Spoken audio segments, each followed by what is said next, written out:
يابا ترى انت تعبتني يا معود، شو تريد مني؟ ما تقول شو تريد ابو عبودي. عباس انا مو موصيك على شغل. شو نسيتني؟ لا ما نسيتك.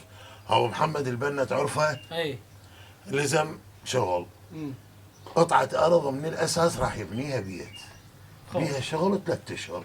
توكل بالله واشتغل وياه. ابو عباس انا ويني وين عماله؟ ما اشتغل عمال، انا ما اشتغل عمال.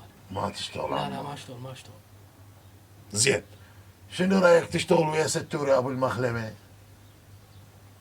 شغلته بسيطة، تفرم طماطة، تفرم بصل، ايش كم معون تغسلين، ويفتح بال5 الصبح يعزل بال11 بالمصدر شغله. فرم طماطة وبصل ريحة ودهين، ما اشتغل ما بالمخلمة، ما اشتغل. علوشي بابا، بابا. روح جيب التوثية المكتوب عليها يا رب سترك. حاضر بابا. ابو عباس انا اترخص من تعال تعال. لا ابو عباس اروح.